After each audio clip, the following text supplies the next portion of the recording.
On March 12, 2010, a temporary restraining order was granted in a last-attempt effort to keep the Memorial Coliseum in Corpus Christi, Texas, from being demolished. Designed by architect Richard Colley, the Coliseum was dedicated in 1954 to memorialize the 400 men and women of Nueces County who perished in World War II. This unique and distinct building, which holds a commanding presence on the shoreline, is now perceived to be an eyesore. This short video expresses the opinions of an architect, a historian, veterans, and local citizens.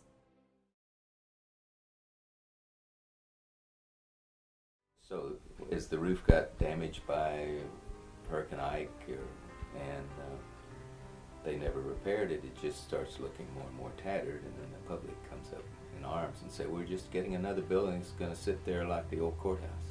But I think what the main thing that's happened is when Hurricane Dolly was here, when it blew off part of that roof. And from the time that it blew off some of that, there are constant pictures in the paper showing that this roof is peeling. And people have come to believe that the building is derelict. I've talked to a lot of veterans who say, I want that to stay. I'm so upset that the city's let it get in this terrible condition that now it has to be demolished. So I think it's just been such a public campaign by the paper and by other interests to make the public believe that this is such a terrible building. All of these people could have been something else, but they went to war. They built them a beautiful, outstanding Coliseum. 1954 is when it opened. And they had people coming, looking at the building because it was so unusual. It was architecturally designed a marvel, you know. And Richard Colley was a marvelous architect. It even won the Brussels Fair. And then all I hear is tear down that old thing. It looks like it's a disgrace. There's not a disgrace about it except the fact that it wasn't taken care of.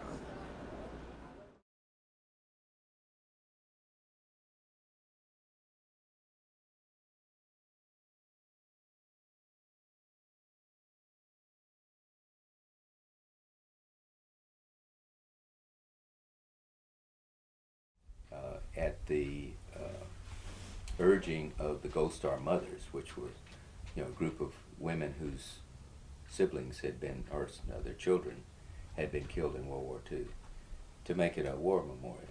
And so there's 400 people that were killed in World War II had the building dedicated to them. And those women made a plaque and got it mounted down there, and even put a little bronze table so people could put flowers on it for those, in honor of those who died. And I'm not aware of any war memorials or veterans memorials that have been destroyed. People say, well, we'll put the plaque somewhere else. The plaque is not the memorial. The building was the memorial. So it would just seem, it seems a real sad situation that a lot of people don't get past that, because I think there may be only one person on the council that's a veteran now, and a lot of the young people in the city that haven't probably maybe never gone to an event there. Because the community needs to honor this man that contributed. He's left his mark. He's gone, but that Coliseum is there. Now they're going to raise it, and so, one of the people on the council said, well, I have all respect for Mr. Colley. Well, actions speak louder than words. If you're going to raise his monument to all these people that contributed, that's not saying anything. Go to junior college in Corpus Christi, and that was in 1939 to 40 and 1940 to 41, before the war. We had a lot of friends there, and we were going through the book at the time. We counted over 20 friends that we lost there. That's an awful lot when your school doesn't have a couple of hundred people, but they were drafted. Now, they might have made scientists, doctors, inventors. I mean, these were nice people.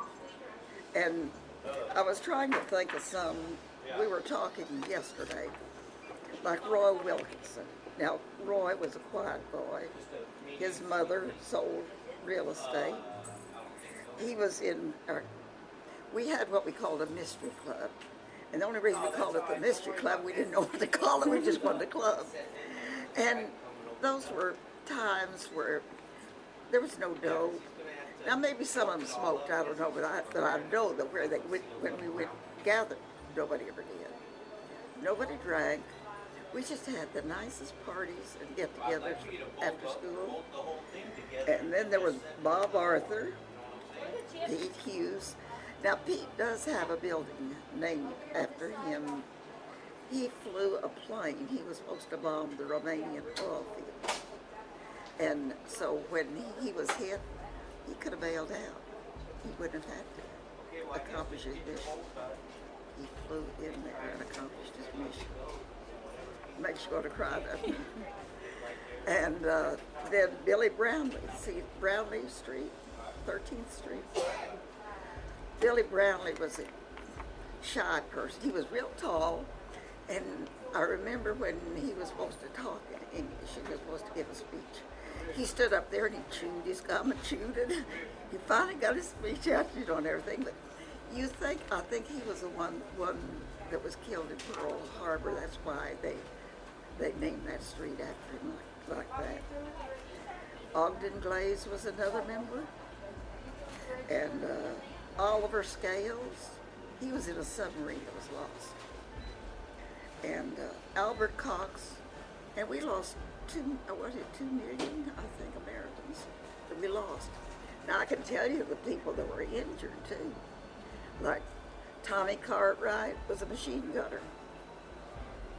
And they said the life of a machine gunner was 7 minutes.